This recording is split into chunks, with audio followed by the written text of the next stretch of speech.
বাপ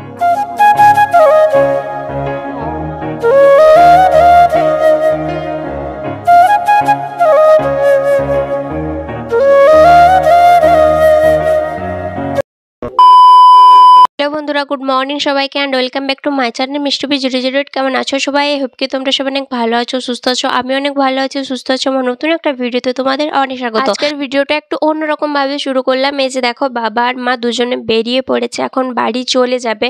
এসছিল দশহরার দিনে, তো একদিন পর চলে গেছে। মাঝে একদিন আমি কোনো ব্লগ শ্যুট করিনি, তো আজকে আরও আমি নতুন ভিডিও শুরু করলাম। তো আকাশ থেকে পড়েছিল, ও আকাশ থেকে পড়েছিল দুম দুম করে। মা বাপ নাই এখন।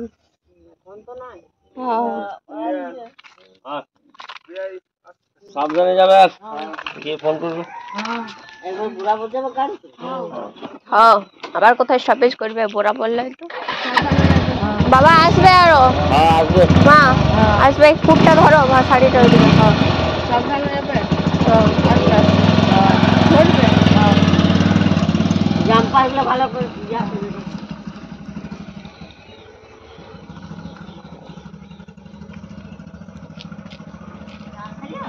হ্যাঁ।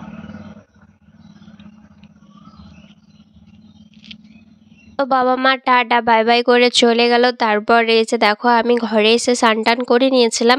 আর আজকে কিন্তু দুর্গা মন্দিরে পুজো দেবো। তো কী কারণে পুজো দেবো সেটা নিশ্চয়ই ওই যে টাইটেল আর থাম্বেল দেখে বুঝেই গেছো।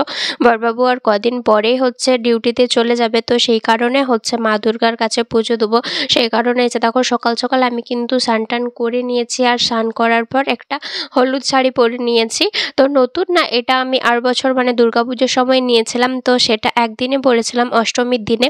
তো আজকে আবার আরও পরলাম। এই পুজো টুজো দিতে গেলে না এসব শাড়ি কিন্তু খুব ভালো লাগে, সেই জন্য কিন্তু পরলাম। আর এই যে দেখো, আজকে কিন্তু চুলটাও ভিজিয়েছি, মানে মাথাও ভিজিয়েছি। আর এই যে দেখো, আমি এখন মানে মাথাটাকে ভালোভাবে ছাড়িয়ে নিচ্ছি। একটু পরিমাণ বড় হয়ে যাওয়ার কারণে না আমি ঠিকঠাকভাবে ছাড়াতে পারিও না। আর ভিজা চুলে আমি ছাড়াইও না, কারণ ভিজা চুলে ছাড়ালে নাকি আরও বেশি বেশি আর কি চুল ওঠে।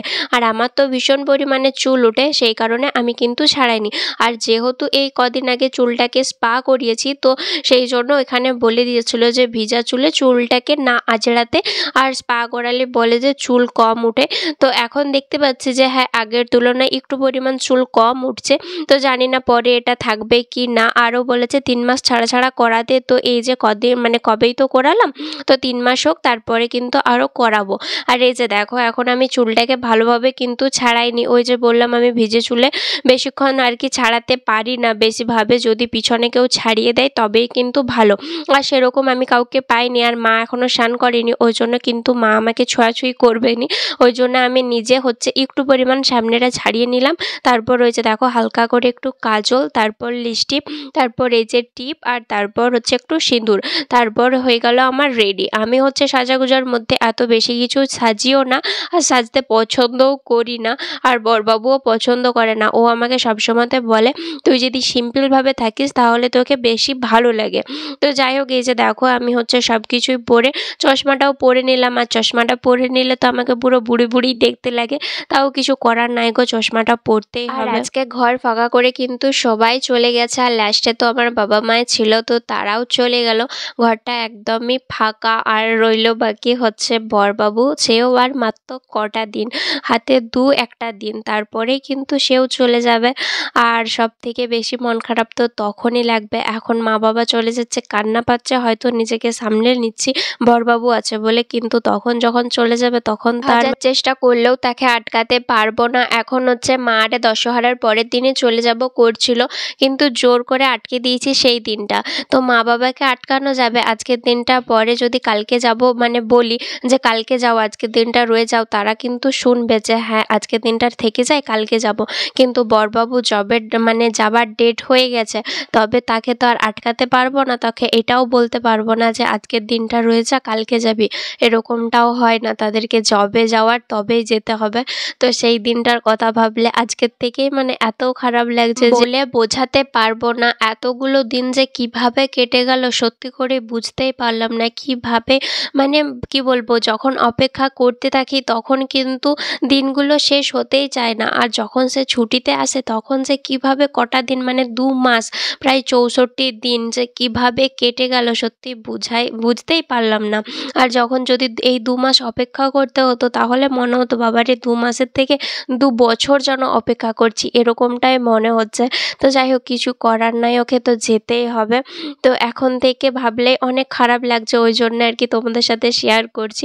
তো যাই হোক ওইদিকে দেখো আমি কিন্তু রেডি সেডি হয়ে এইদিকে বসে পড়েছি আর কি এই ফলগুলো কাটতে।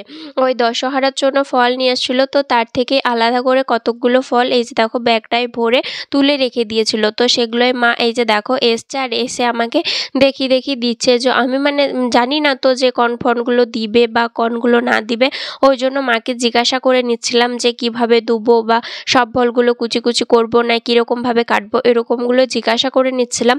তো মা বলছে হ্যাঁ 2 জায়গায় পুজো দেবো, এক হচ্ছে মনসা মন্দিরে আর এক হচ্ছে দুর্গা মন্দিরে।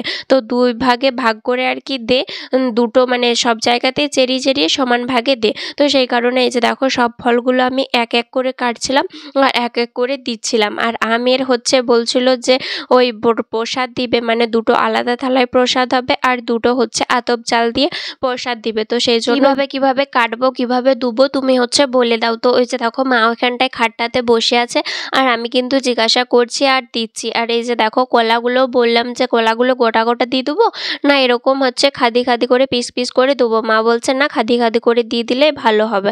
তো যাই হোক আম কেটেছি আর এখন মাছি আসবে না এটা তো হতেই পারে না।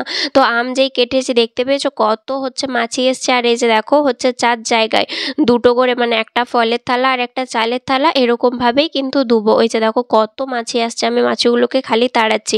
আর এই দিকটাতে নিয়ে নিয়েছি এই যে দেখো প্রদীপ সিঁদুর ধূপ তারপর হচ্ছে ওই দেশলাই কাঠি এগুলোই কিন্তু নিয়েছি। শাঁখটা নিইনি, মা বললো শাঁখটা নাকি হচ্ছে মন্দিরেই আছে ওই জন্য কিন্তু আমি শাঁখটা নিইনি। তারপর এখানে অপেক্ষায় করছি কারণ বামুন ঠাকুর এখনও আসেনি ওই জন্য আমি বসে অপেক্ষা করছি। আর এই যে দেখো হচ্ছে আমি হচ্ছে সিঁদুর গুলেছিলাম, তো সিঁদুর গুলে আমার হাতের অবস্থা কি হয়েছে এই যে দেখো সামনে কিন্তু প্রসাদগুলো নিয়ে আমি কিন্তু বসে আছি, যে বামুন ঠাকুর হাঁক দেবে আমি কিন্তু সঙ্গে সঙ্গে চলে যাব এরকমটাই। আর এতে দেখো হাতগুলো আমার কি অবস্থা হয়েছে সেগুলোই দেখাচ্ছি, ডান হাতটারও কি অবস্থা হয়েছে আর বাঁ হাতটারও কি অবস্থা হয়েছে, দুটো অবস্থায় একবারে যাচ্ছে তাই হয়ে গেছে। তো যাই হোক পুজো টুজো করে চলে এসেছিলাম আর মন্দিরে কিন্তু ফুল নিয়ে যাইনি কারণ প্রসাদগুলো তো একাই নিয়ে যেতে হয়েছিল, আমি আর বড়বাবু নিয়ে গেছিলাম ওই জন্য কিন্তু আর মানে ফোনটা কিভাবে নেবো ওই জন্য বুঝতে পারিনি, ওই জন্য আর ফোন নিয়ে যাওয়া হয়নি। বাড়িতে এসে বসে পড়েছি এই যে দেখো মুড়ি খেতে। তো আজকে হয়েছিল ওই যে আলু চচ্চড়ি, তো সেই দিয়ে খাওয়া দাওয়া করেছিলাম। তারপর আমি কিন্তু রান্না বসিয়ে দিয়েছিলাম। রান্না বলতে প্রথমেই এই যে দেখো মাছগুলোকে ভেজে নিচ্ছি, তো মাছের ঝোল বা ঝাল দিয়া কিছু একটা হবে। আর এইদিকে হবে হচ্ছে এই যে দেখো কতকগুলো মাছ দিয়েছি আর কতকগুলো আর কি দিতে বাকি আছে। আর ওইদিকে দেখো মা ভেন্ডি কেটে আছে আর এইদিকে হচ্ছে আর কি শুক্তা।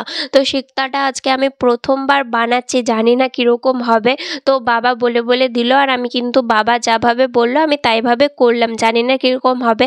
আর শুক্তাতে দেবো বলে আর কি শুকনো মশলা তো সেটাই এই যে দেখো গুঁড়িয়ে রেখেছি। আর এইদিকে মাছের ঝাল দেওয়া হবে তো সেই জন্যই বাটনাটা বেটে রেখেছি। তো যাই হোক তারপর রান্নাবান্না কমপ্লিট করে আমাদের ছিল আজকে নিমন্ত্রণ ওর অভির একটা বন্ধুর বাড়িতে। তো সেই জন্য আমি আর অভি দুজন মিলে যাচ্ছি। আর ওই যে দেখো ভাই হচ্ছে ওর গাড়িটা এখান থেকে বার করতে একটু পরিমাণ আর কি বলবো কীরকম একটু হয়তো তাকে ধরতে লাগে, ওই জন্য ভাই আর কি গাড়িটাকে ধরে বার করে দিল। আর এখন মানে গ্রামেতেই, তাও হচ্ছে বড়বাবুকে বললাম যে হেঁটে চলেছো, কিন্তু ও শুনলো না, ও বলছে না আমি হচ্ছে মোটরসাইকেলেতেই যাব। তো বললাম যে আমারই ভালো হলো, আমাকে বেশি হাঁটতে হলো না। তো সেই কারণে এই যে দেখো প্রায় চলে এসছি, জাস্ট 2 মিনিট লাগবে।